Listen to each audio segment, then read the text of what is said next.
kids, what are you doing? What are you, don't you move, don't you touch me. Don't you touch me. Okay, back up, back up. This is Officer Shu responding to a request for backup. What seems to be the problem here?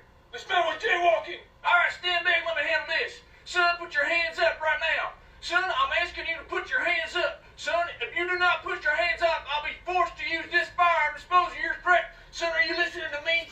Don't you play dumb, son. He's reaching for... All right, you asked for it, motherfucker. I don't know if a lot of y'all understand this or not, but come November, there's a war coming.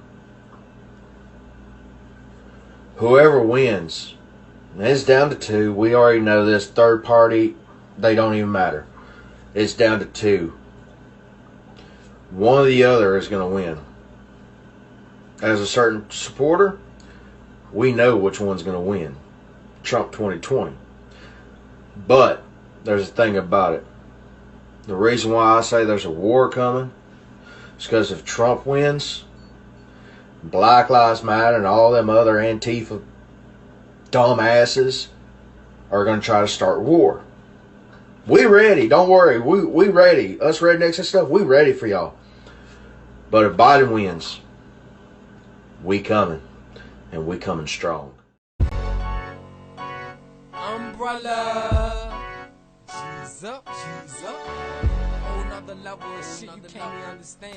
What is good, my people? We are live, back again with another episode of The Forecast. Now, here it is after 500 or 600 years, and we still have to remind ourselves that we are at war. They show our blood being spilled on TV, on the internet, everywhere we look. But we still have to be reminded that we are at war.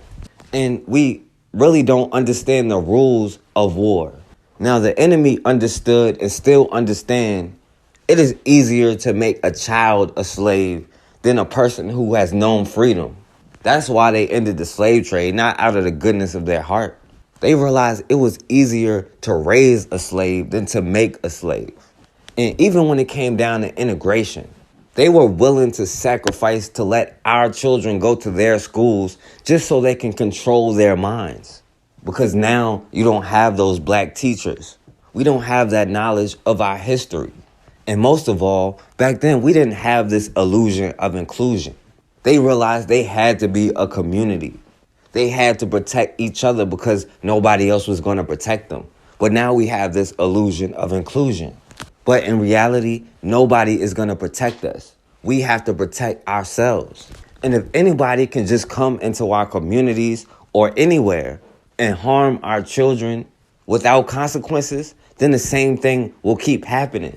Now, even though generations before us didn't have the illusion of inclusion, we have to start learning how to protect what we do build. Because regardless of what we've been taught, we have picked ourselves up by our own bootstraps time and time again. We just never protected it. And it starts with standing up for ourselves and standing up for each other. Now in Kansas, an 11-year-old black girl, Nevaeh Thomas, was attacked and hit in the head with a pole by some racist little white boy. Now let's go back and try to find out what happened to this young 11-year-old sister. If you're a mom, and I don't care what color you are, you don't know, you know how it feels when your child is hurt. It hurts to you. You feel your child's pain. So true. A mother says she is heartbroken over an alleged attack on her 11-year-old daughter. That incident reportedly happened last Friday. Tonight, we hear what a family says motivated a crime against that little girl. Here's 41 Action News reporter Mackenzie Nelson. Nevaeh's family says she was the target of a racially motivated attack. Today, 11-year-old Nevaeh spoke about the alleged incident that happened here at the Park 67 apartments in Shawnee. I was playing with my friends outside their apartment when a boy started saying racial words at us. He left and came back with a pole and swung at me. As a result, Nevaeh suffered a concussion, lost a tooth, and needed 8 stitches on her face. Little Nevaeh should be enjoying the perks of being a child. Instead, she has been baptized in persecution through racism, all because of the color of her skin. Nevaeh's attorney says the boy yelled racial slurs at the girls while holding a knife in his hand. Our kids should be able to play in a park without being attacked because of the color of their skin. So when you report this today, we want the positive outcome of coming together, talking about racism, so that we don't have to have our kids living in this hateful, feeling the effects of our hate and our anger. The boy allegedly went back and got a pole that he used to hit Nevaeh with. All I wanted to say about this is that we need to stop hate racism. It's wrong, and it's wrong to hurt people with words and weapons. Nevaeh's mother, Brandy Stewart, says she is sickened by the incident, but proud of her daughter for standing up to bullying. I've always taught her to defend herself, for one, and to not listen to what others said, for two, and to also love everyone. Stewart says it took more than 2 hours for the 12-year-old boy to be arrested. According to the Johnson County District Attorney, he has been charged with aggravated battery and is currently on house arrest. Now, this 11-year-old girl, Nevaeh Thomas, was just outside playing with her friends, minding her own business. Then, out of nowhere, this little white boy walked up and started yelling racial slurs at him. And this little white boy even left and came back with a knife, still calling them niggas or whatever. So just like we want our young people to do, and especially our men, but everybody, this young sister stood up for herself. And she told this little white boy that my black is beautiful. And you already know that probably triggered his deep-seated jealousy, because really, it gotta be they hate they don't have this melanin. So this young sister telling him my black is beautiful, which she is 100% right. But that set this little white boy off. So then he left again and came back with a pole and then hit this young sister in the head and ended up knocking this 11-year-old girl unconscious. He ended up splitting her cheek where she needed stitches and knocked her tooth out. Now, this young sister, Nevaeh Thomas, didn't know this white boy at all. He just came out of nowhere yelling racial slurs at him. But even still, the only thing the police will say about the case is that it has nothing to do with race. All I wanted to say about this is that we need to stop hate racism.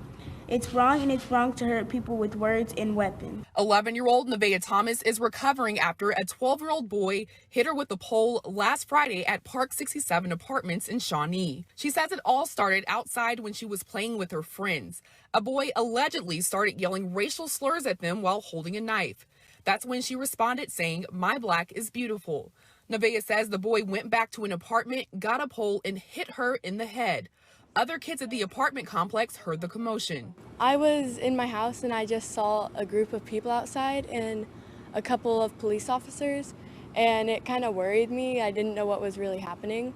The boy is charged with aggravated battery and is on house arrest. Nevaeh's family members and pastors say they hope he's convicted. We want equality. We want some things to happen in the justice system that are not equal to those who are black and brown. As for Nevaeh, she wants others to learn from this situation. It's okay if we're different or we have different opinions, but it's not okay to hate and judge each other on their color and their skin. So we have reached out to the Shawnee PD and the district attorney for more information on this case, but they say they cannot give us any new updates because the people involved are minors. It's okay if we're different and have different opinions, but it's not okay to hate and judge each other on their color and skin. 11-year-old Nevaeh Thomas is urging children to talk about racism to prevent others from going through her experience. Last week, while playing with friends at an apartment complex in Shawnee, Nevaeh says a white 12-year-old boy yelled racist slurs at them and hit her in the head with a metal pole after she defended herself by saying black is beautiful. And it's a shame that her color, her beautiful black skin, caused such an outrage when she should have been having fun at a pool. Instead, she was in the pool of blood, of her own blood. This must change. Her family and church want justice. He needs to be treated as equal as they would do any other kid or any other criminal committing a crime. District Attorney Steve Howe says the boy went through a risk assessment before being placed on house arrest. Moving forward, he says the juvenile justice system is focused on rehabilitation. The last thing I want to do is have a person graduate out of the juvenile system into the adult criminal system. And so if we can change that behavior and prevent that, I think that's a huge win for the community. So I know that'll be the focus of the court. Now, of course, they won't say this little racist thug white boy name. And they even took hours to arrest this little white boy, and only after this young sister family kept forcing them to. And it still took them hours to even arrest this little white boy. And only after this young sister family kept pressuring them to. But now, all of a sudden, in this case, the police claim they can't report anything because they're minors. Now, notice in other cases like this, they can't report anything until they finish investigating. But in this case, it's because they're minors, despite reporting about black minors all the time. But of course, they're going to get on code and protect this little 12-year-old white boy. 11-year-old girl is recovering after she was beaten with a metal pole. The 12-year-old accused of hitting Nevaeh Thomas has been charged with aggravated battery. KCTV5's Casey Jones is live from Park 67 Apartments in Shawnee. And Casey, the suspect is on house arrest? That's right, Ellen and Brad. That 12-year-old suspect accused of beating 11-year-old Nevaeh Thomas with a pole. He actually lives here in this apartment complex. And like you said, he is on house arrest. But the family of Nevaeh Thomas says this was a violent crime and that 12-year-old suspect needs to be locked up. A playdate at this complex last Friday took a turn when 11-year-old Nevaeh Thomas was confronted by a 12-year-old stranger. A boy started saying racial words at us. He left and came back with a pole and swung at me. At a press conference at the family's church, loved ones say the boy's violent actions left Nevaeh bloody with a broken tooth and 8 stitches. Nevaeh's grandfather believes police dragged their feet on taking the suspect into custody. I'm not leaving till the person who committed this crime is brought out in handcuffs. Shawnee police say a little more than an hour later, the 12-year-old was detained but never handcuffed. He was taken in for an assessment, charged with aggravated battery, and released on house arrest. The district attorney says the juvenile system does not have an elevation of charges for a potential hate crime. The juvenile justice system under the Reform Act is really focused on let's change the behavior of these juveniles so they don't graduate to become adult offenders. And so really one of the main purposes that the court's going to have is getting evaluations, determining what were the drivers for the behavior and try to correct that behavior. The family's attorney says she will be keeping a close eye on this case as there's a focus on racial equity in criminal justice systems across the country. And whatever compassion that you're showing this juvenile, make sure you're showing that compassion when it comes to dealing with children of color. And for Nevaeh, she wants to use this as a chance to unite kids to fight racism. I think we should start talking about these things before another kid gets hurt because they have the wrong skin color.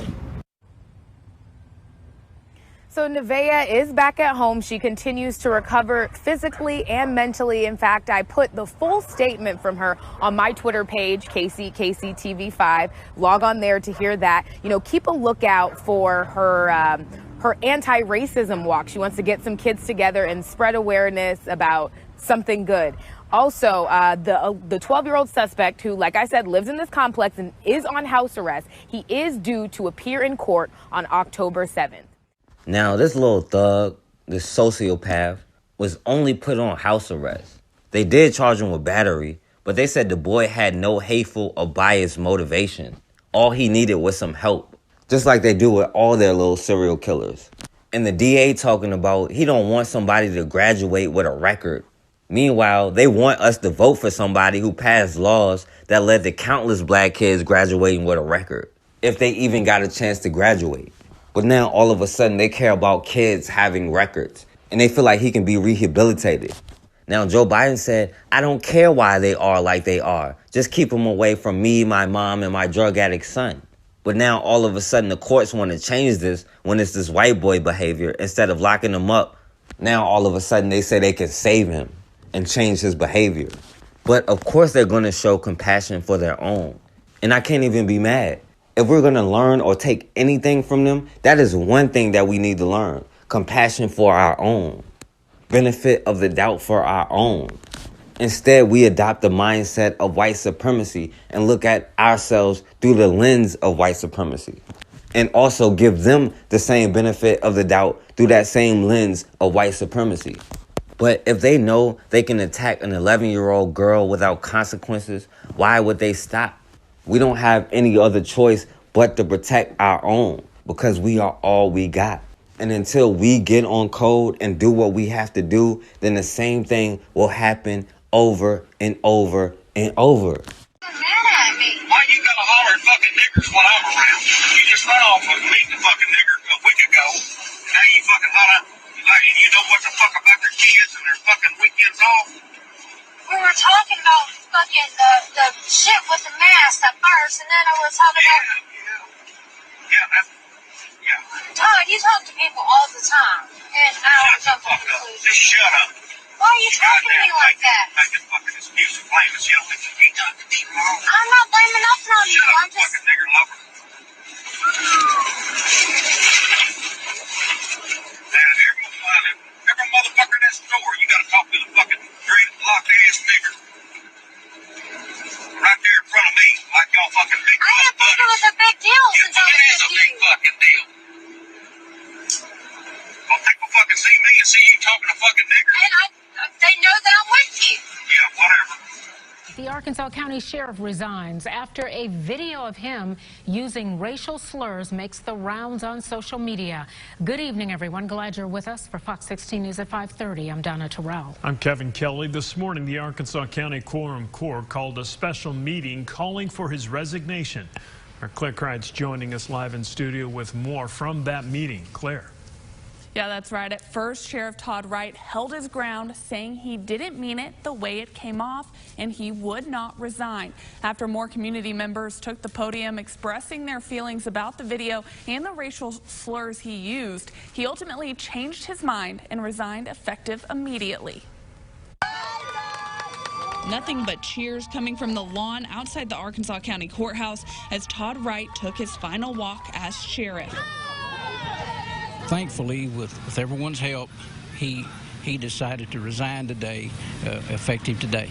County Judge Eddie Best says his resignation comes after this video circulated on social media. Why you gotta holler when I'm around? In it, Wright can be heard saying a racial slur at least 8 times. For him to come out like that, it was just heartening because I know, that hurt a lot of people's feelings. This is like my first time ever having to deal with any type of racism. Dominic Clark says he is the person Wright is referring to in the video. People like myself, scared to go outside, scared to drive a vehicle, scared to walk past a cop, for, fear of being profiled just because you're black. In a special called quorum court meeting, court and community members spoke up calling for his resignation. Someone got to his heart and he decided to step down. Clark says he's happy Wright is out of office, but wonders about the rest of the department. It makes you think about the whole force. Judge Best says he hopes this swift action proves the county will not tolerate racism going forward. Quorum Court is not going to let an elected official operate in that manner. I did reach out to Todd Wright. He did not have a comment at this time. Judge Best says the county will declare a vacancy September 8th at their next quorum court meeting. That's when they will decide whether to appoint someone or hold a special election. The boy is suspended from school when a teacher caught a glimpse of a gun during a Zoom class. It turns out it was a toy, and the boy's parents are frustrated over how the school handled the situation, with police showing up at their door. ABC's Zareen Shaw joins us with more. Good morning to you, Zareen. Good morning, Eva. Yeah, suspended from a virtual classroom for brandishing a gun that was fake. That's what a mom says happened to her 12-year-old, who she says is now facing very real repercussions. This morning, parents of a young black boy facing one of their greatest fears. Deputies showing up at their door looking for their 12-year-old. This is going to have a long-lasting impact on my son, on my husband, on myself. Danny Elliott says her son Isaiah was taking a 7th grade online art class from his home 2 weeks ago when his teacher saw him playing with his toy gun, something his mother says he would have never brought on campus. The expectation is clear. The expectation is set as far as what is allowed on school grounds and what is not allowed on school grounds. My son would know better than to have taken a facsimile of a gun to the school. The Colorado Springs mom says the teacher told the principal, who called El Paso County Sheriff's Department to do a welfare check on Isaiah many hours later. Newly released body camera footage showing the deputy's visit. You're a young man, dude. I don't want to see you get in trouble. But don't let this define who you are, okay? Why were the parents not notified first? Why did it take 4.5 hours for the police to respond? According to Elliott, deputies told his son he could have faced criminal charges and might if he ever did the same thing again. He told me, Mommy, I had butterflies in my stomach the whole time. I didn't know if they were going to hurt me, and I didn't know if they were going to take me to jail. Elliott says her son was suspended for 5 days. The school district, when asked for comment, declined to confirm the suspension, citing privacy laws.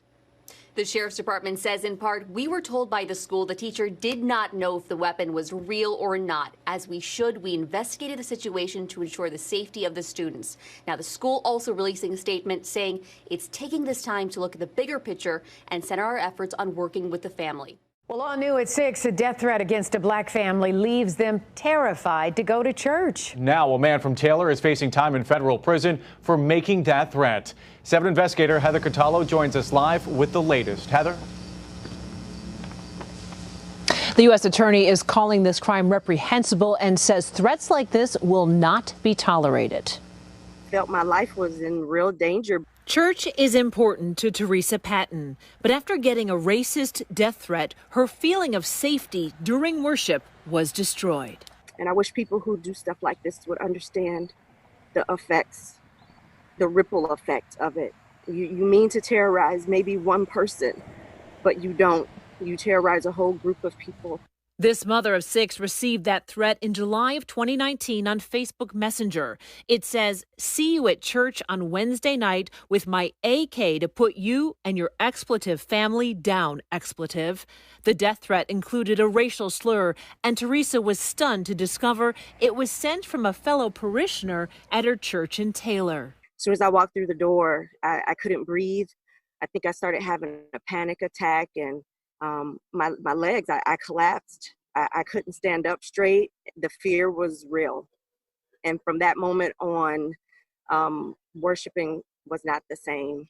The FBI quickly arrested 22-year-old Ronald Wyatt, seen here in a Facebook post. Wyatt lives in this mobile home community near the Sunset Church of Christ in Taylor. The Fed seized several guns and ammunition from him. This is a hate crime, no doubt about it. This week, Wyatt pleaded guilty in federal court to obstructing the free exercise of religious beliefs, and he admitted he targeted Teresa because of her race. He faces 1 year in prison, but his sentencing is being delayed a year so Wyatt can seek mental health treatment. It's disgusting that anyone would treat somebody this way because of their race or their religion.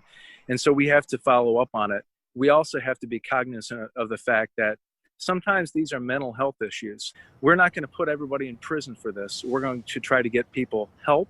Teresa Patton says it was hard to speak publicly about this threat, but told me she did not want anyone else to feel this fear. I am a voice for so many people in the community who have been dealing with racial unrest. I want people to know, stand up. Don't allow racial injustice or racial discrimination stop your life. Yes, it's scary, but we have to keep pushing together. And that's why I'm doing this, to let them know they're not alone. We're all in the fight together. I did reach out to Ronald Wyatt's attorney for comment on this. So far, we have not heard back. Oh. Did you get that? I think I did.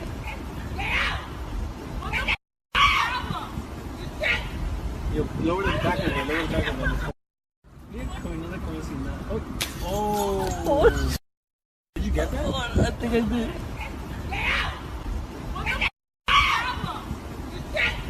Yo, lower the back of it, lower the back of it. The only thing that was the issue was, you know, the color of my skin, the way I was born. I can't help that. An exclusive interview tonight with a victim of an alleged hate crime. A woman had a glass bottle and racial slurs hurled at her as she jogged in Queens.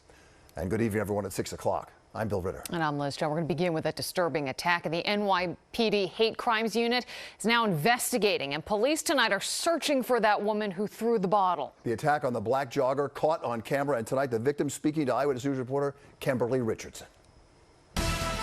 She was so loud and aggressive. This woman who threw a glass bottle at Tiffany while she was jogging and then spewed a racial slur. She did call me the N-word, and I mean, I'm not an N-word, none of us are, but the reality is that this woman felt that she needed me to be that, and I would just say that she should look into herself as to why.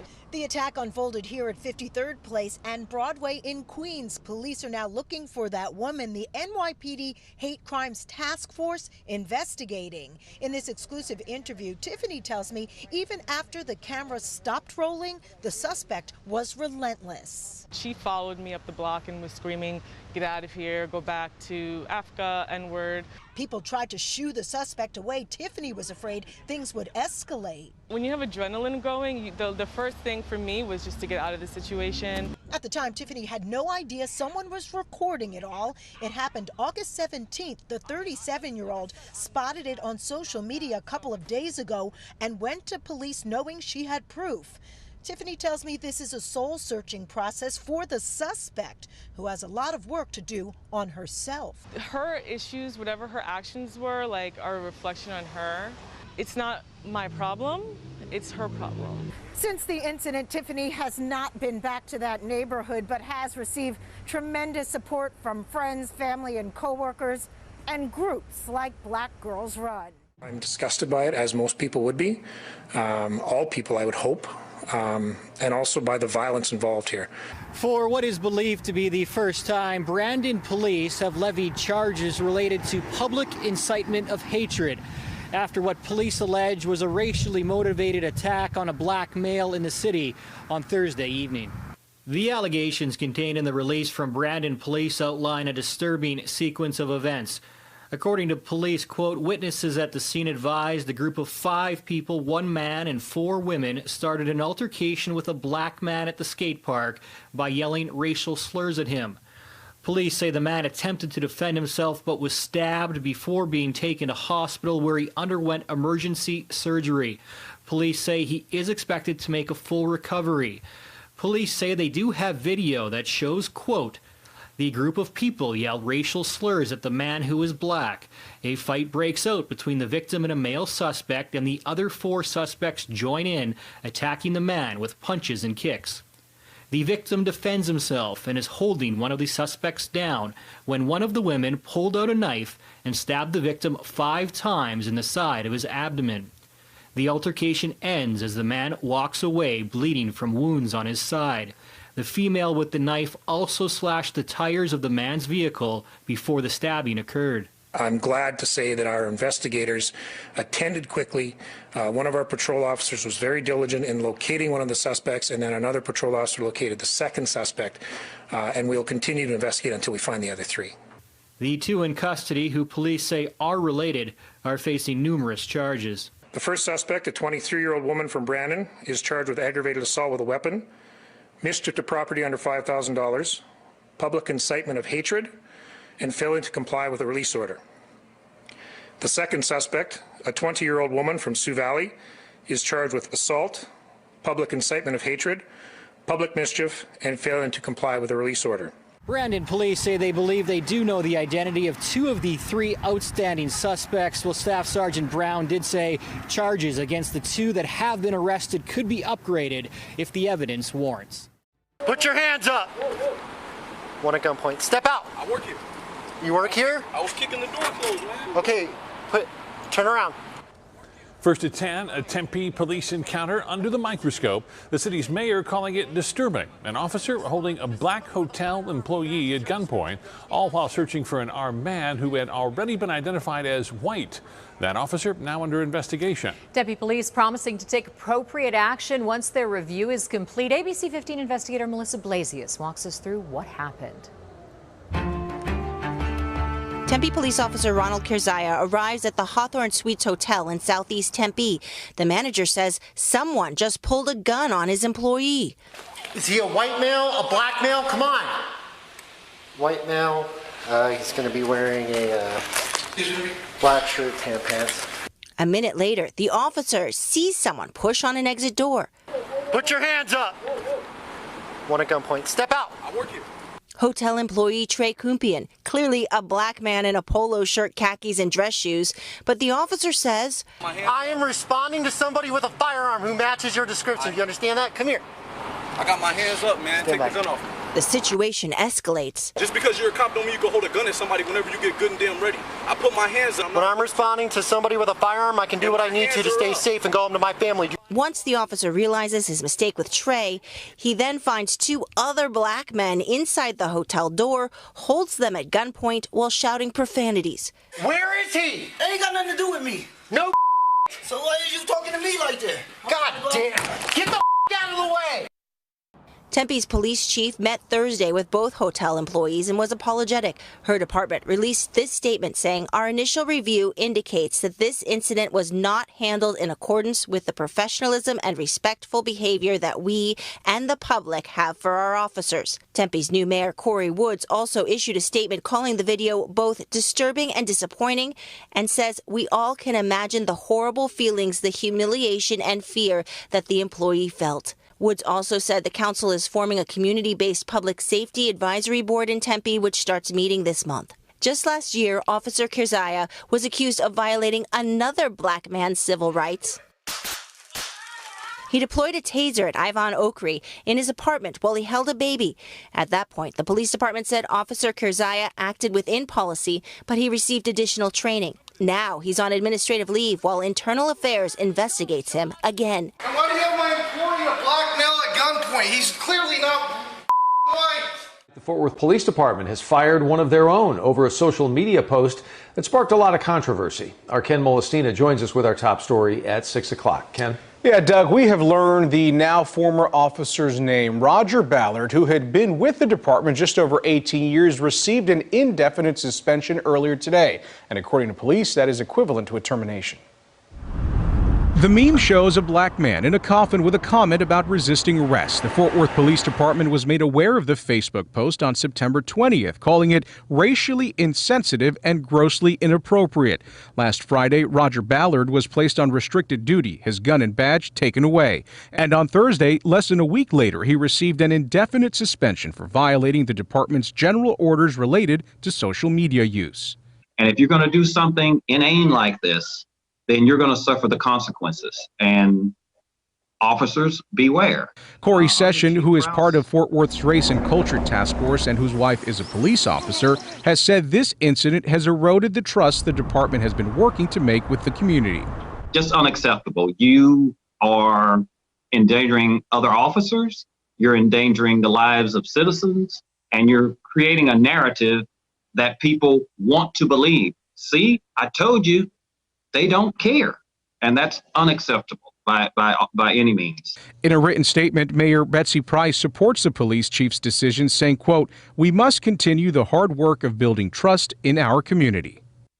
Well, Roger Ballard shares a personal profile page on Facebook where the meme was posted. The police department's internal affairs group is now investigating the extent of that involvement of a second officer in this case. Away from me, or I will smack your fucking head for taking a photograph of me. You better get off. Get the fuck off of me. Babe. You know Yo. what? Get away. You don't. You know this. Get it away. Hey. Get your Keep fucking looking at me. camera I'm off gonna call the police. Get your I'm gonna call fucking the police. camera away from me. I'm calling the Get police. Your fucking I'm calling the camera fucking away from me. police. I said, get your fucking camera away. Get your fucking camera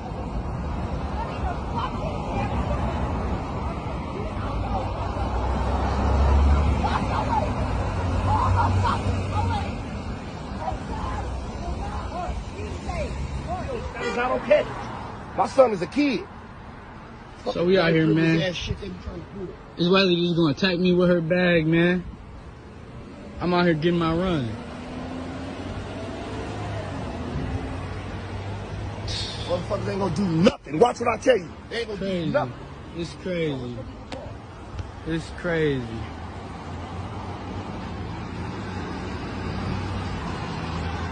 See the bullshit, bruh? But if that was me, bro, I'd be going straight to jail. No questions asked. I see my skin tone. It's that bull. She just attacked me, but she's standing there, no handcuffs on, nothing. She's just sitting there, man. But let that have been me, man. I would have been on the floor already. Y'all, I'm about to tell y'all what just happened. So I'm at a restaurant, and it's two ladies, these two white ladies, came up to us and said, "Can you guys shut him up? He's annoying." Talking about Wick. Hold up, how you even turn the camera? This lady right here and these ladies.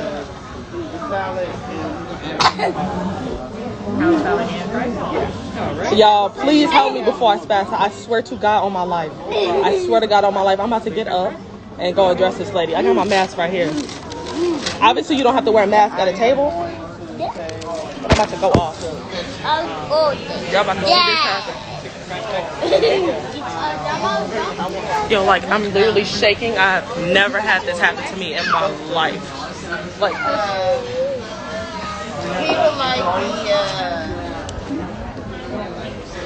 I just wanted to walk over and tell you that my son has autism. So for you to tell me that he's annoying and to shut him up is disrespectful. Well, you should be nicer and ask, hey, is there a problem or something like that? But that's rude.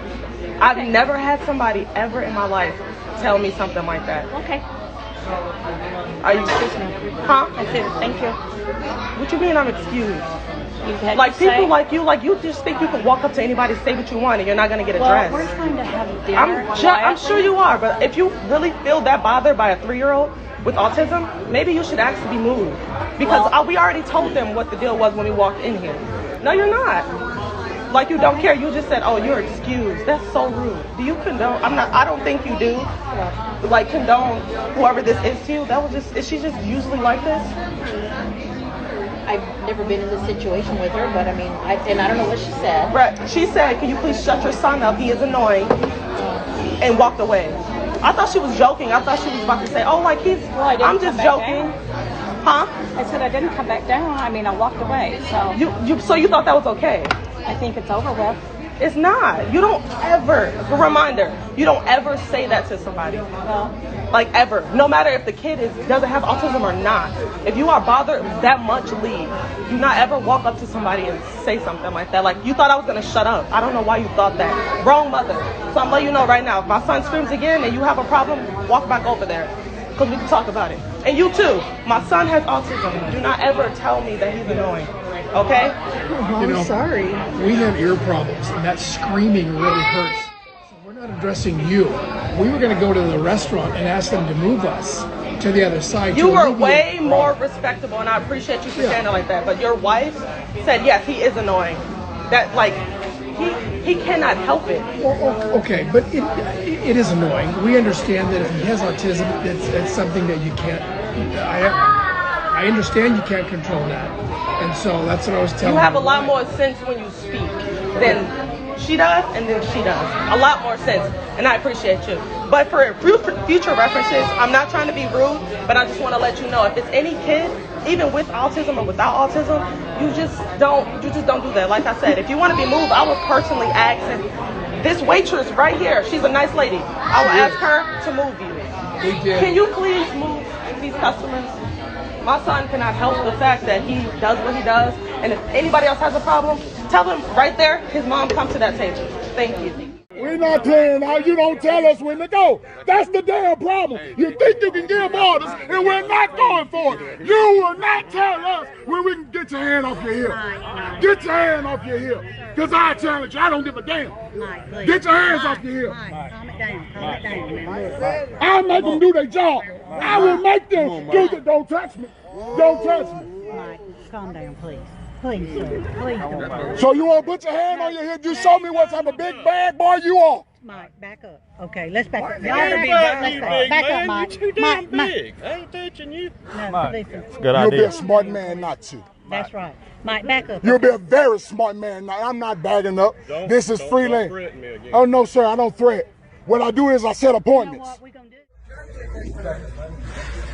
Oh, he's snapping.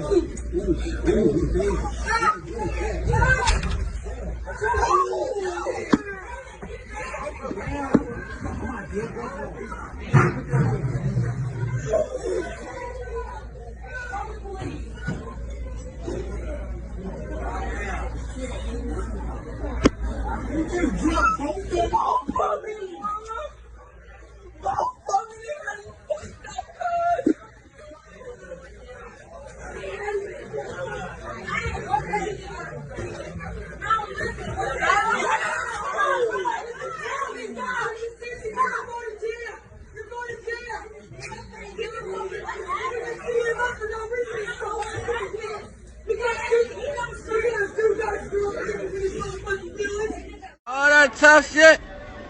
All that tough shit. Tough shit. Dumbass got knocked the fuck out. Move, big man. Dumbass got knocked the fuck out. You dumbass nigga. Damn! God damn. That's what you always talking shit though, yo. Yo, you always talking shit, yo. Them niggas next though, yo. These niggas next though, yo. Hey, yo.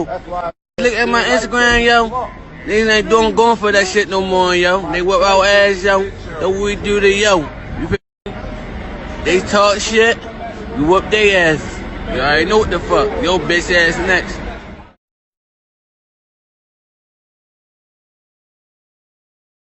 All right, and we back on the forecast.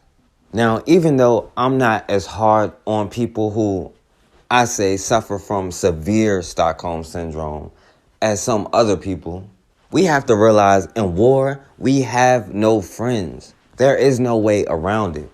Now, I get psychological programming, everything you see that tells you black is bad, white is right, you internalize it.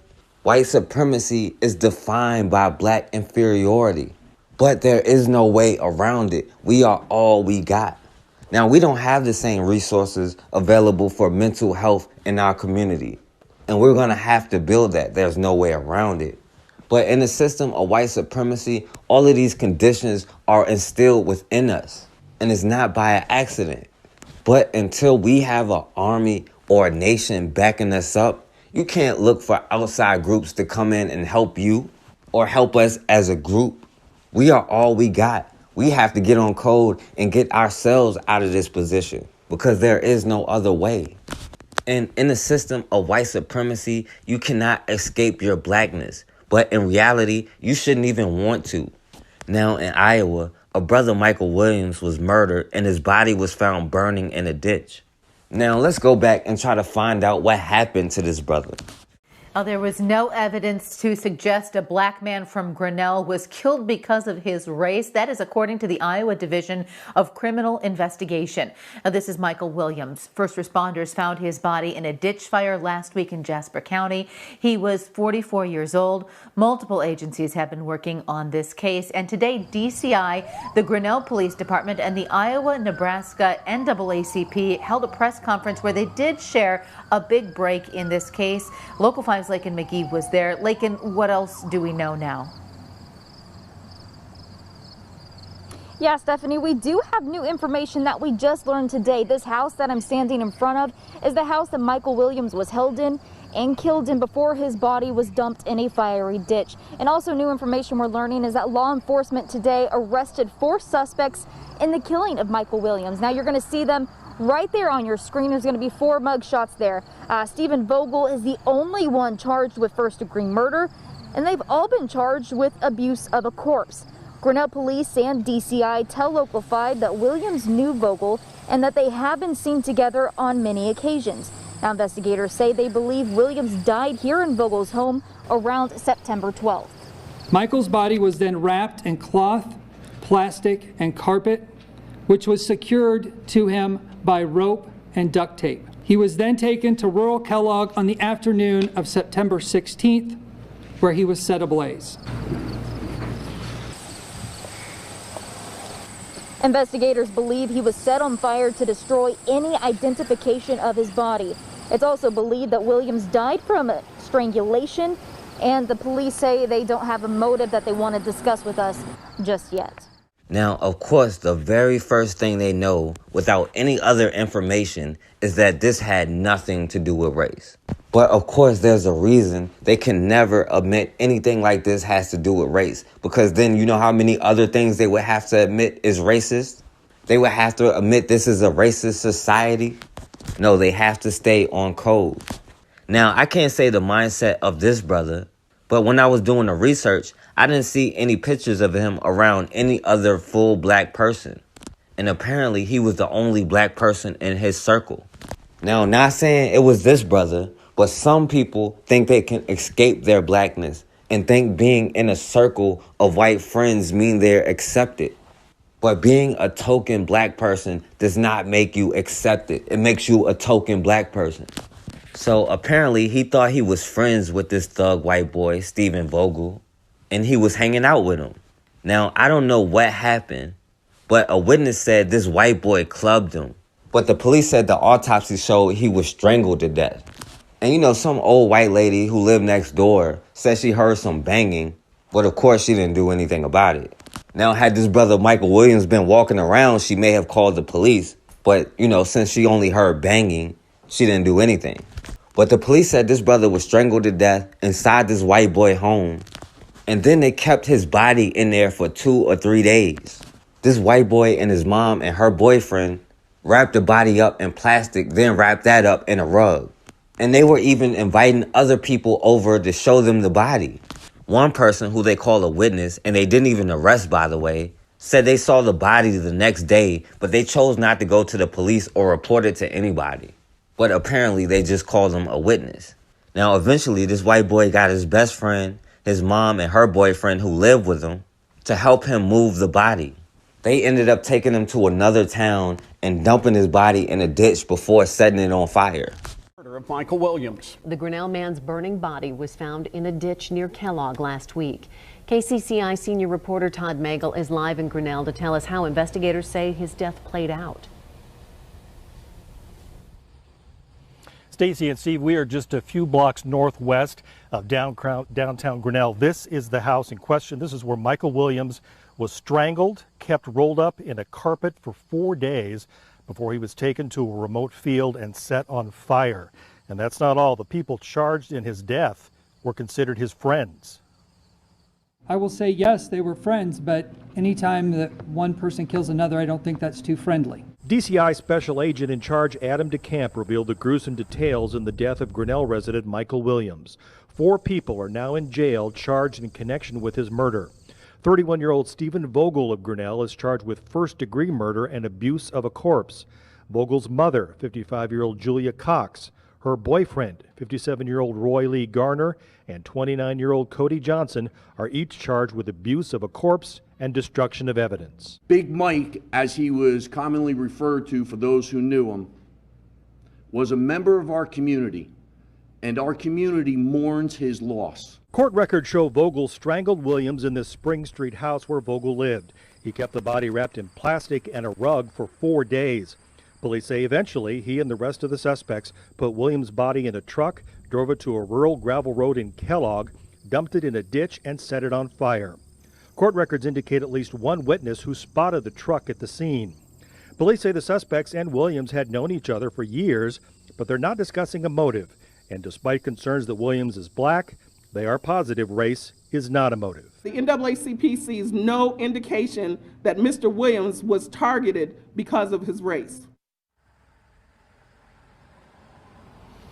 Police are still trying to determine the motive. We did talk to a very good family member today who just learned about these charges shortly before the news conference. She is in shock, still trying to process what happened. Now, 4 thugs did end up getting arrested, but only the white boy Stephen Vogel was charged with first-degree murder.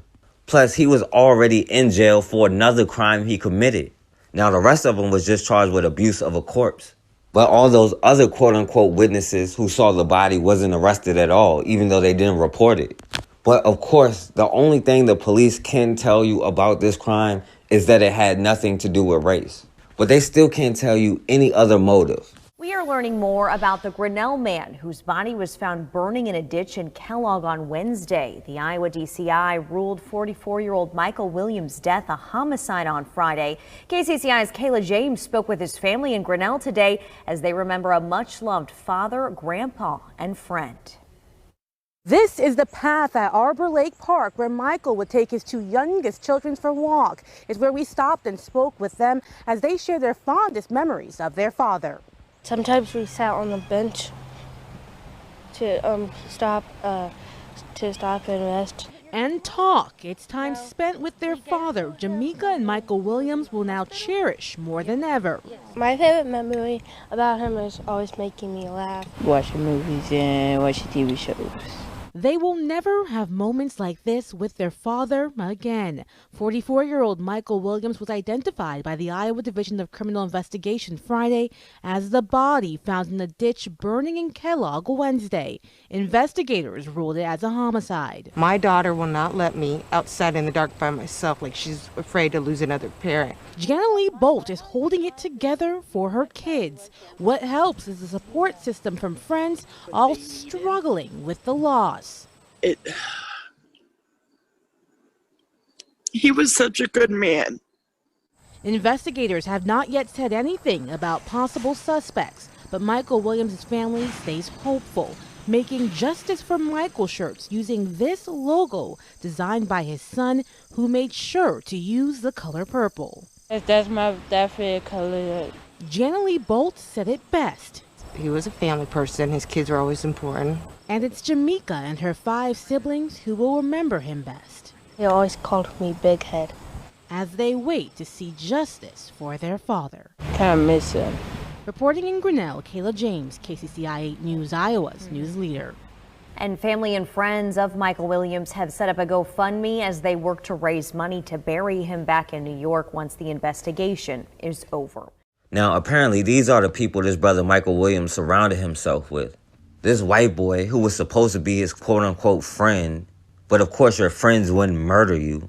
But before the police had any suspects, they were talking about it had nothing to do with race. And I don't know how they could possibly have known that without knowing any other thing about the case. Besides the fact that they can't admit anything has to do with race, without admitting it all has to do with it. But this brother was hanging out with the very people that murdered him. And they kept his body in the basement for days. And the other people that he thought was in his circle didn't think enough of him to even go to the police to say that his body was rotting in somebody's basement, wrapped up in plastic and in a rug.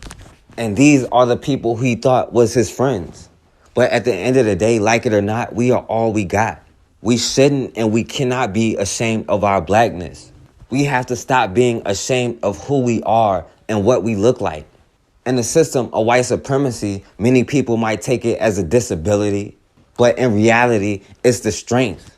It's a part of the reason white supremacy was created in the first place. Not just the jealousy of the melanin, but a hatred of the power that it comes with. But we have to stop being afraid of ourselves and of our own power. Because at the end of the day, we are all we got. And until we get on code, then the same thing will happen over and over and over. Hey, get the fuck up off of him! Get the fuck up off of him!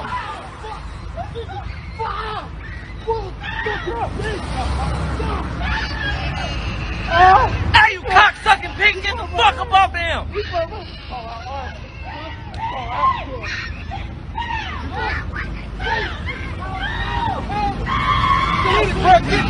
Yeah, I got him.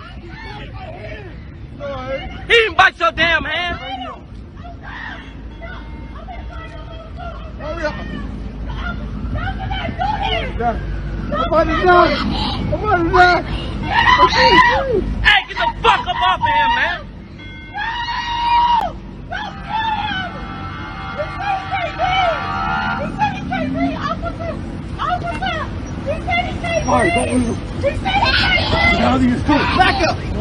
Back up my ass, you see that? Back up my ass, you see that shit? Can't give him a handcuff. Nah, get the fuck up off him. Get a handcuff on this hand over here. Get a handcuff on that hand. This man bleeding and y'all won't even let him fucking breathe.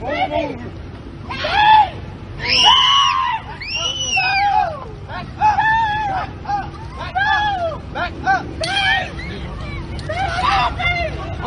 Y'all niggas fucked now. Y'all niggas fucked. He didn't fucking bite you. He did not fucking bite you. Set that shit up.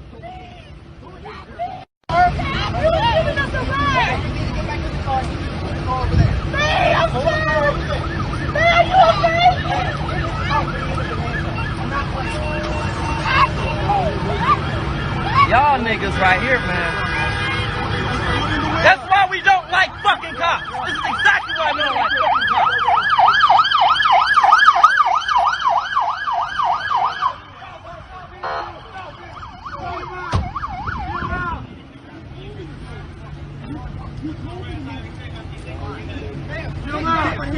There's growing outrage over video showing a white deputy violently arresting a black man in Georgia. The deputy has now been fired, and tonight the girlfriend of the man who was beaten is speaking out to our Blaine Alexander. But first, a warning: the images are disturbing. It was a traffic stop for a broken tail light, according to the family of Roderick Walker, that somehow escalated to this. Back up! Back up! 26-year-old Walker on the ground, restrained by 2 sheriff's deputies in Clayton County, Georgia. The video does not show what led up to the encounter, but from multiple angles, you see 2 white deputies violently restraining Walker, who was black.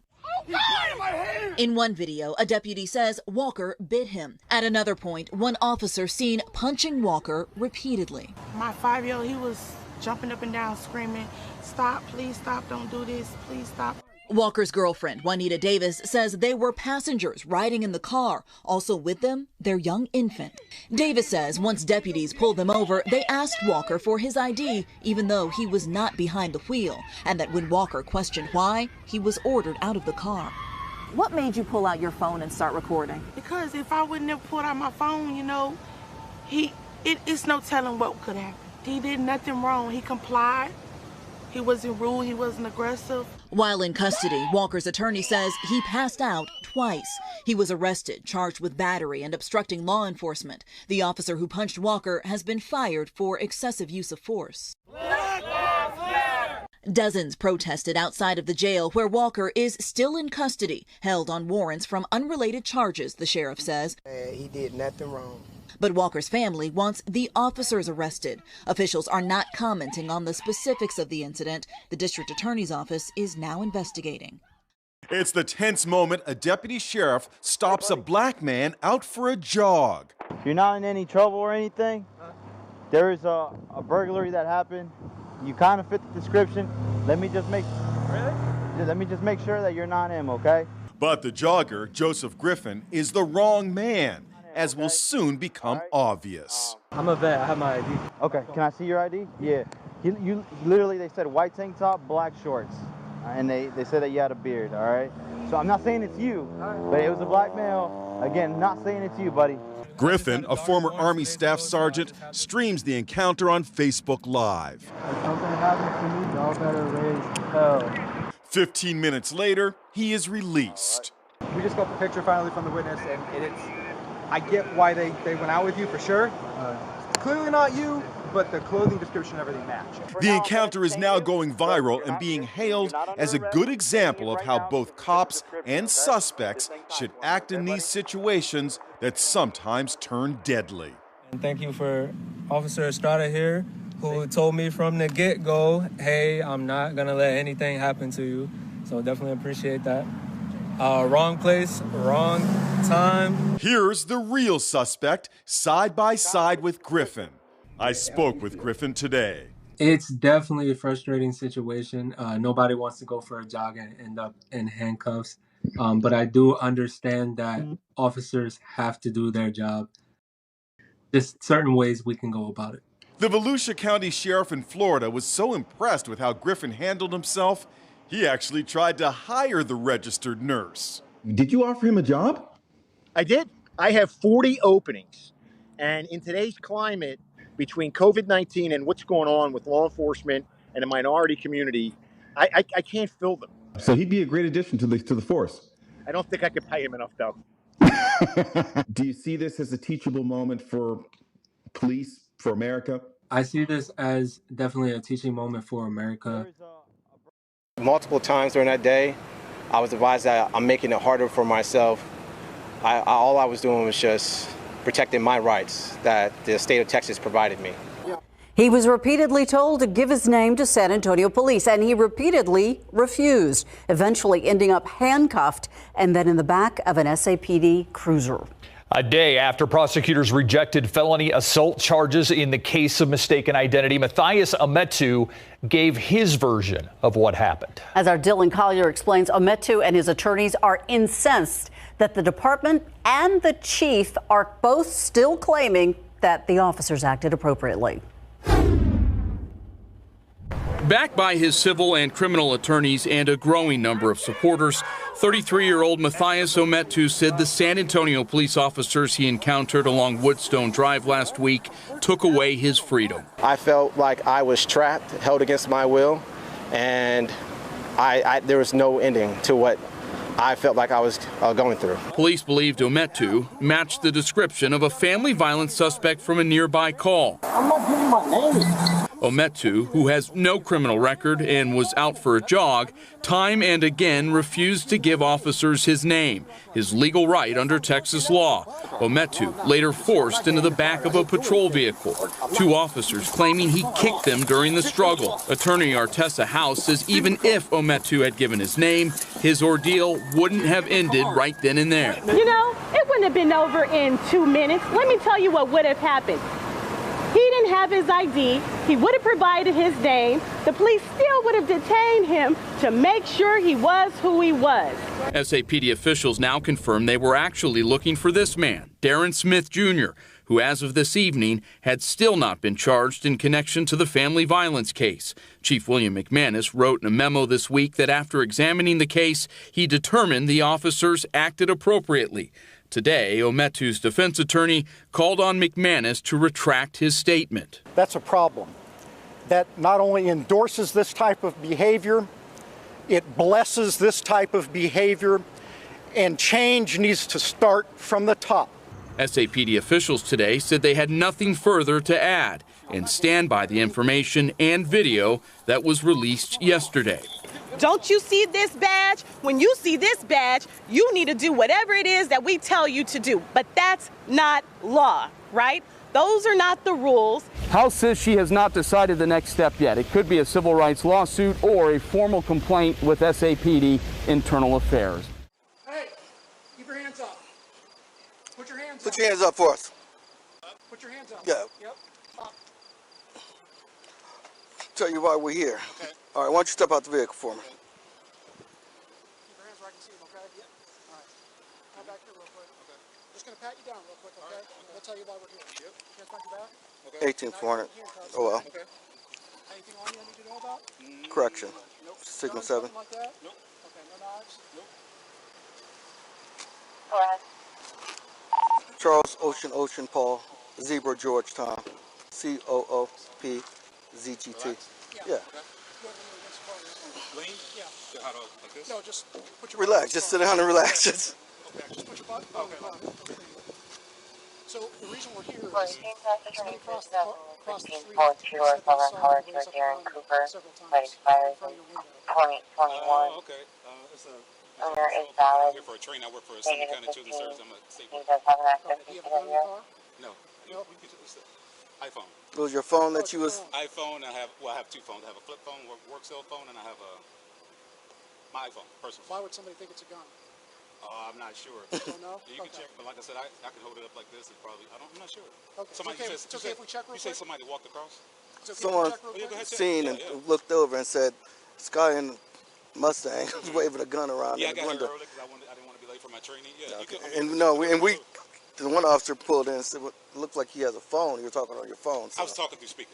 Okay. Instead of, I don't like keeping it up like that. I'll talk through speaker because if I'm driving, I do a lot of phone calls and different things. So yeah, with somebody at a distance, they saw, they thought that you had a gun, you were raising a gun up by the window. Okay. Yeah, when I saw you come in, I said, oh, I think they're here for something. So yes, we are.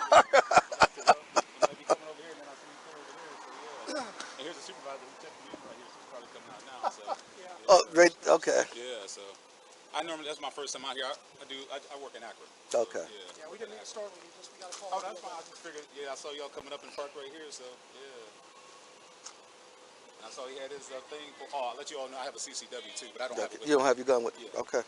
You have your ID on you by any chance? It's in the car. Okay. I'll get it out when when he's done. All right. In here? Say what now?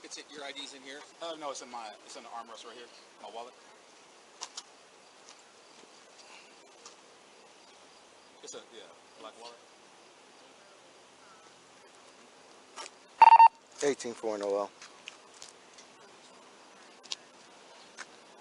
14, go ahead.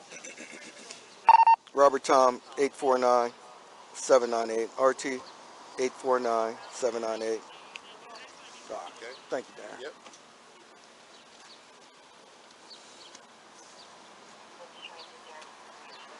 Valid. Negative 15 with active CCW. Copy.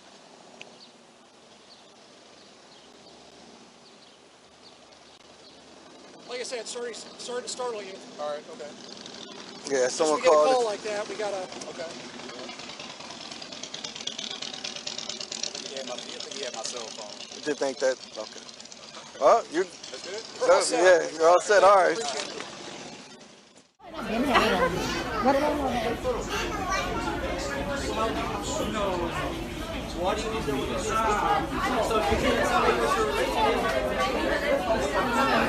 Hey, get off me, man! Get off me!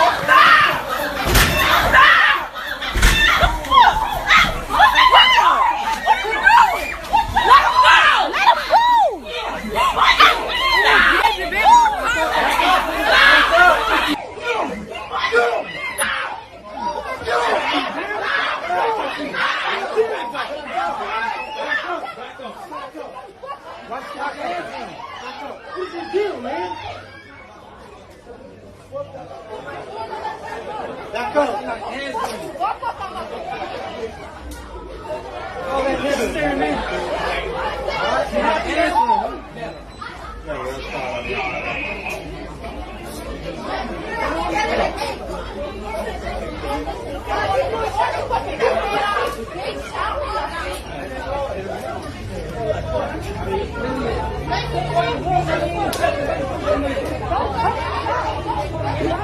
Probable cause for following me right now as I'm trying because to go I am back asking you where you I live at on this Okay. property, which is private What property. is your probable cause right now for Because I am for following me? investigating burglaries on this Whatever, property. sir. Please stop following me. I am following you. I'm This glad is you really videotaping ridiculous. me. Yeah, I am glad I'm I videotaping am very glad you are. Me too, because I would really like to just go to where I live very peacefully without you following me. You can go very peacefully. Okay, that's wonderful.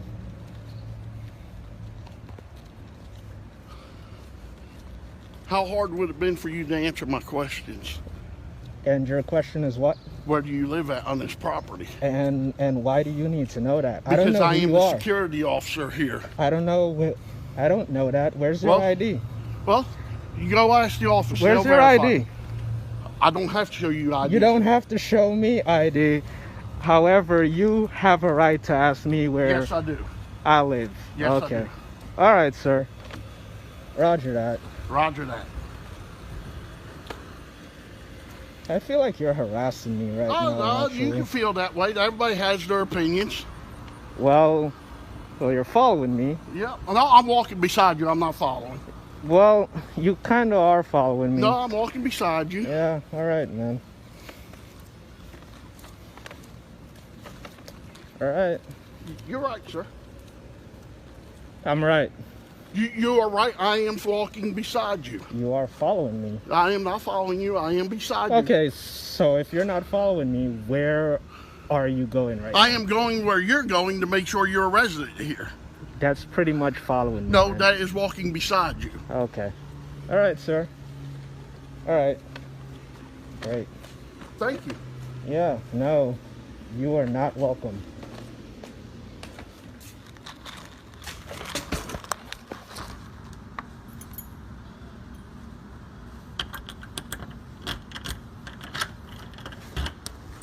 Are you happy now? I am very happy. Yeah, I'm sure you are. I am. I'm sure you are No, happy thank for you. just following me. Hello. Yep. Hello. Yep. Hello indeed. Hello. All right, sir. Bye.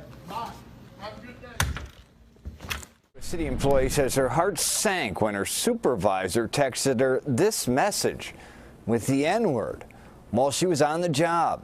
CBS News' Tim McNicholas reports that the racist text is now under investigation by the city. Here at 34th and Lawndale. We drive a garbage truck. Heidi McGee's texts with her supervisors are mostly mundane.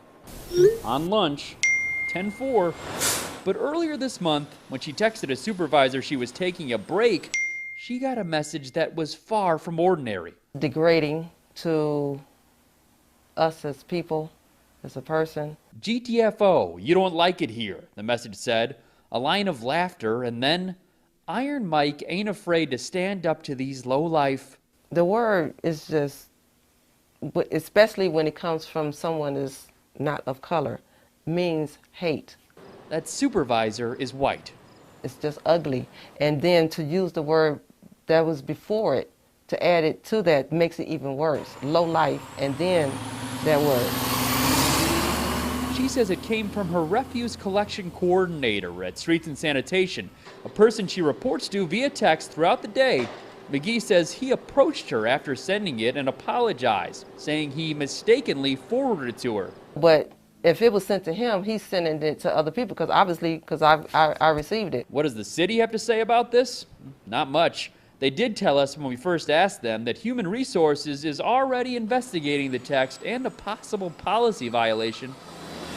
It didn't make me feel good at all. So what was the text about? Who is Iron Mike? Heidi says that supervisor tried to explain himself. It was Iron Mike. I said, Iron Mike, who is that? Who is that? Who are you talking about? And he goes, I said, Mike Dicker? He says, yeah, Mike Dicker from the Bears. I'm like, oh, what did he say?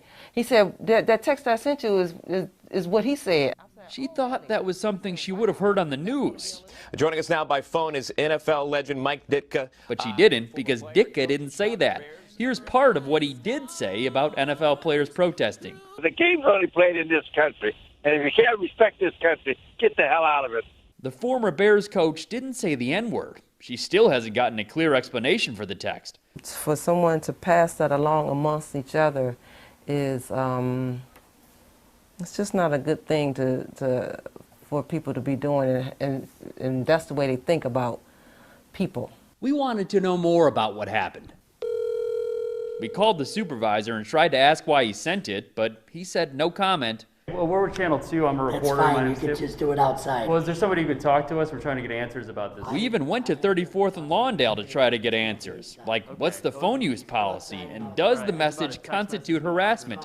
An employee turned us away. All right, it's about a text message that went out to an employee. It's fine. I'll call my superior. No one ever came out to talk to us. It's a word that I would say I won't let have power over me. McGee's husband, Martell, is also a streets and sands worker at the same facility. Well, he shouldn't be in a position to supervise people he feel like that about. McGee tells me she wants accountability, but she doesn't want the supervisor to lose his job. We're just trying to work, come home, work, and come home. That's it. You know, I'm not trying to start nothing. I just want a great atmosphere to work in. That's it. She has seen that supervisor around here during her work week, but they haven't spoken. The city says they are still investigating, and that's why we chose not to name that supervisor until the conclusion of that investigation. Tonight, the CDC has pulled its federal COVID-19 testers out of Minnesota. These teams were sent here to visit communities and offer free testing in order to get a clearer picture of COVID's impact. But those testers say they were subjected to racism and intimidation. The Community Assessment for Public Health Emergency Response Survey, better known as CASPER, is a statewide initiative with one mission: to better understand the prevalence of COVID-19 in Minnesota. And to do that, teams from the CDC visited randomly selected households, presenting them with a survey and free COVID testing. But according to MDH, some of the surveyors experienced a series of troubling incidents, leading the CDC to pull the teams out of Minnesota and halt the project. In particular, people of color on these teams reported being subjected to racial slurs. According to the state health department, in one case, a survey crew was surrounded by 3 men in the southern Minnesota town of Eitzen who refused to accept their IDs as public health workers, with one of them allegedly holding their hand on a gun. There were several other incidents. This comes as a surprise for Houston County Sheriff Mark Inglett, who says the health department hasn't contacted him and no reports have been filed. We're not trying to discount, that the incident did not occur, but we have not talked directly with the alleged victims in this case. I can confirm at this point we're not initiating a criminal investigation until we have further information to go off of. This withdrawal serving as a setback in the fight against COVID-19 and a disappointment for state health leaders. We hope that this episode gives us all a chance to take a pause and consider how we treat each other. For KARE 11 News, I'm Devon Roming. Late tonight, the mayor of Eitzen released a statement saying there was never a gun or weapon present, but rather a large communication radio and a holster that may have been misinterpreted as a gun. The mayor also said the situation, which involved a city official and 2 residents, was handled, quote, professionally, courteously, and unbiased, with no racial slurs, threats, or inappropriate comments. For reasons that have nothing to do with his win-loss record, a high school football coach is out of a job. Good evening, I'm Russ Mitchell. And I'm Laura Casho. He's accused of making what's being called an inappropriate joke to a player. Tiffany Tarpley now with reaction. The Nordonia High School football team is back on the field for practice, but without one of its assistant coaches. He's been coaching for us for 8 years, and this was something that I never would have expected. Superintendent Joe Clark says that coach resigned after an incident where he told a black player, quote, "I asked for a quarterback, not a quarter black." The player called his parents. His parents came to the stadium and spoke with the athletic director, who reported it to Clark. People who are speaking that it's just a joke probably don't have the background and history of generations and generations of systemic racism. In a document sent to the state regarding this incident, 3 News has learned the identity of that former assistant coach, Greg Poulin. I reached out to him, and Poulin sent a statement apologizing, saying in part that he is embarrassed, ashamed, and upset by his own actions. He also says it is a learning experience and he will do better. The head Nordonia football coach, Jeff Fox, says the situation was also discussed amongst the team today. But this was a very real and raw conversation amongst our kids. So, this unfortunate situation is creating a great learning opportunity for these young men.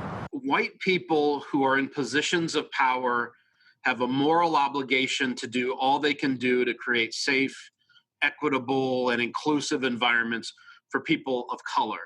The former assistant coach here at Nordonia is also a history teacher in the Stowe Monroe Falls City School District. The superintendent tells me he has been suspended there pending a formal investigation. Clay County Sheriff's deputies will return to Middleburg's Whisper Creek neighborhood today. They are investigating, trying to find out who left racist flyers on people's cars last week. News4JAX reporter Zach Lajway joins us live from the neighborhood. And Zach, there are apparently some people who live in the area who got a glimpse of the person involved. Yes, Bruce, and today investigators are hoping to find who is behind this disturbing incident. Take a look at this photo. It was taken by a resident in this community. It shows a man putting flyers on neighborhood cars. We've blurred much of the text and images on the flyers because they promote white supremacy and Nazi propaganda. They were placed on car windshields throughout Middleburg's Whisper Creek neighborhood in the overnight hours. One resident says his surveillance system caught this man putting the flyers on cars throughout the community. So I came back from being out of town, and these flyers were sitting on our windshields, and I think they were on the back end of the neighborhood. One of the cameras from one of the homes caught some big guy with tattoos putting them on cars. To have a flyer placed on your car and wake up to that, that's sort of a scary thing. We've got a very diverse neighborhood, and it's kind of not terrifying, but it's just sad that there's people that still hold on to such beliefs like that. Clay County Sheriff Michelle Cook released a statement about the situation. It reads in part, quote, "Let me be very clear. I condemn all acts of hate in all forms," end of quote. This is not the first time News4JAX has covered incidents in which offensive flyers were left on people's cars and front doors. In 2015, these flyers were thrown onto properties in Jacksonville promoting the Ku Klux Klan. We should mention none of the cases we've covered ended with charges. Authorities say they run into issues with cases like this because of the First Amendment. They also say it's difficult finding the people responsible. I want to point out this sign to you. Neighborhood Watch. We look out for each other. I just spoke with a resident who lives in this neighborhood, and she said she hopes the people who are behind this, they come back. It has happened again to another family in Yulee. Racist notes left in their front yard for many to see. But this time, police say a man admitted to it and apologized for his remarks. Thank you for joining us tonight. I'm Heather Crawford. And I'm Jeannie Black. We appreciate your joining us tonight at 11 o'clock. This time, though, police say the man admitted it and apologized. However, he is not under arrest and not even charged. On your side's Robert Bradfield explains why tonight from Yulee. This handwritten sign would surprise anyone, including Nitra Stokes' 96-year-old grandmother, who says she was dismayed when she found it and a similar one in her Yulee yard. This one says Black Lives Matter only when they are dead, and black-on-black crime is a beautiful thing. The others include language we are choosing not to show. The Nassau County Sheriff's Office says a man admitted to making the signs and throwing them on the property. He did it, according to the incident report, out of spite. It's not known if there were any political motives. The report says the family who received the signs has a Biden sign in their yard, while the man who admitted to writing them has a Trump sign in his yard. It's the second time a family in Yulee has been the target of a racist rant. The Sproul family received a letter asking them to take down pictures of their daughter and move to a hood of their kind. In both cases, the sheriff's office says no crime was committed. The man in the most recent case offered an apology to the family. He has not been charged. Some people living in North Jackson are finding letters containing bird seeds and racist propaganda on them. Madison Tromler found that this is not only happening here in the Valley. She is live now with what you should know if you find something like this on your property. Madison? Lindsay, one resident calls it seeds of hate. Initially, she was frightened and scared that she was being targeted. But I found that police say that this is actually happening in communities across the country through a Google search. It was Friday evening when Nadine Fike of North Jackson discovered a bag with bird seeds and a note in her driveway. When I first picked it up and read it, I was kind of shocked because I was down at the end of the driveway with my son, and he's biracial, so at first I thought it was being targeted and scared.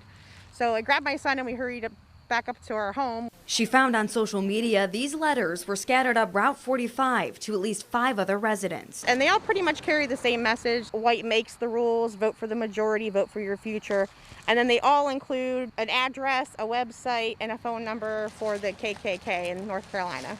The Jackson Township Police Chief says at this point no crime is committed other than littering. Pretty much just a campaign type material. I don't think at this point that it's anything that needs to alarm anyone. In order for it to cross the line, there would have to be someone would have to perceive that there was a threat or that there could be bodily harm or danger to themselves or someone else. The Southern Poverty Law Center monitors hate groups in the country and publishes them on an interactive online map. In Ohio, 31 hate groups.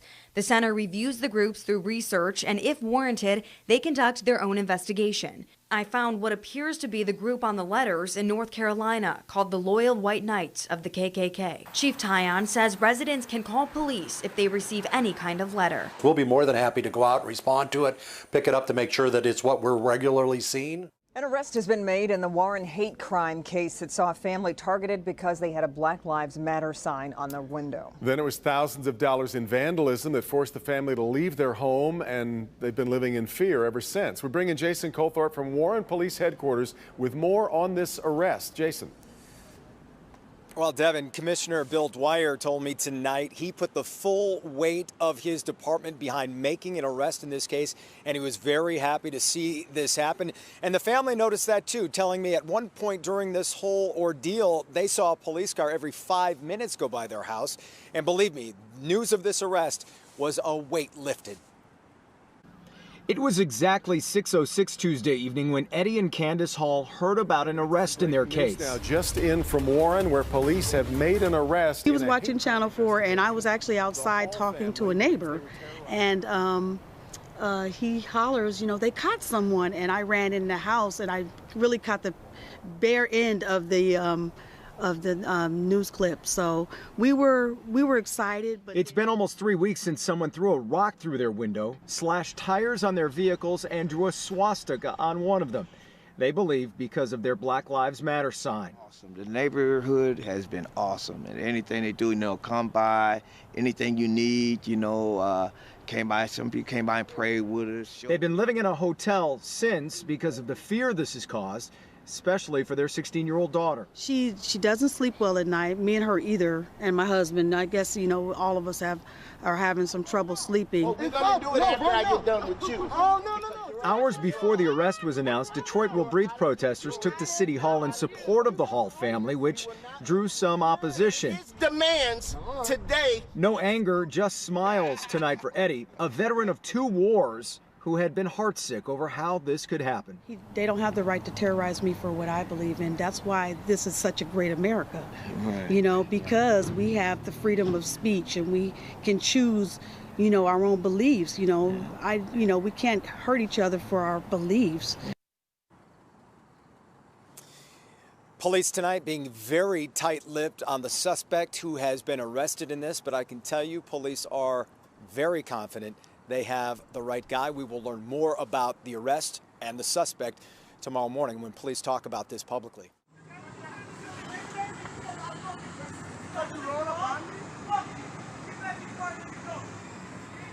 Oh shit, that's a white boy. He's finna reverse on the cops.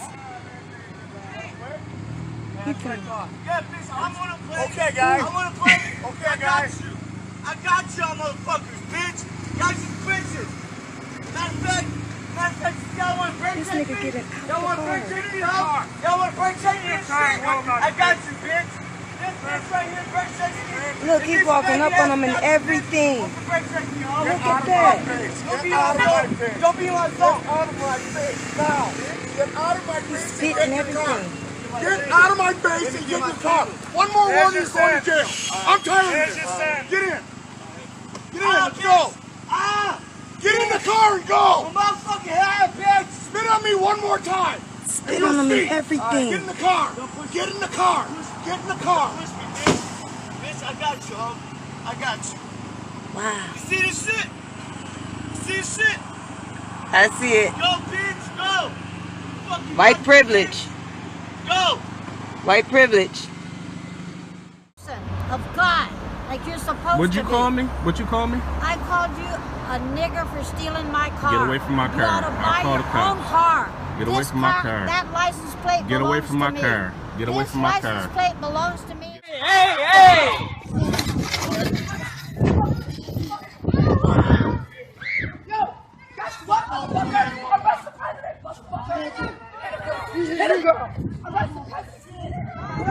I ain't gonna lie, man.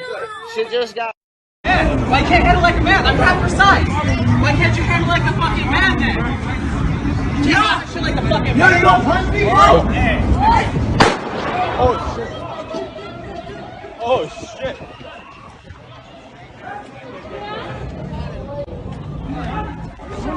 Oh shit.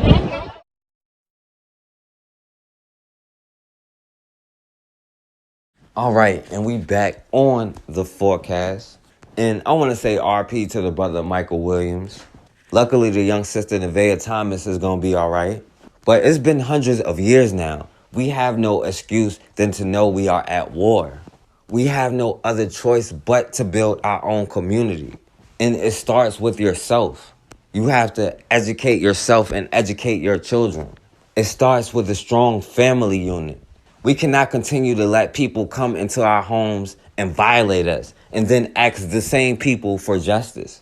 We have to protect ourselves. And once we build a strong family unit, we can build a strong community, which leads to a strong nation. And once we have an army or a nation backing us up, then we'll be able to move with a little more freedom. But until then, we have to stay on code and realize that we are all we got. Now, don't forget to like, share, and subscribe. And as always, man, we have got to start standing for something, or we're going to keep falling for anything.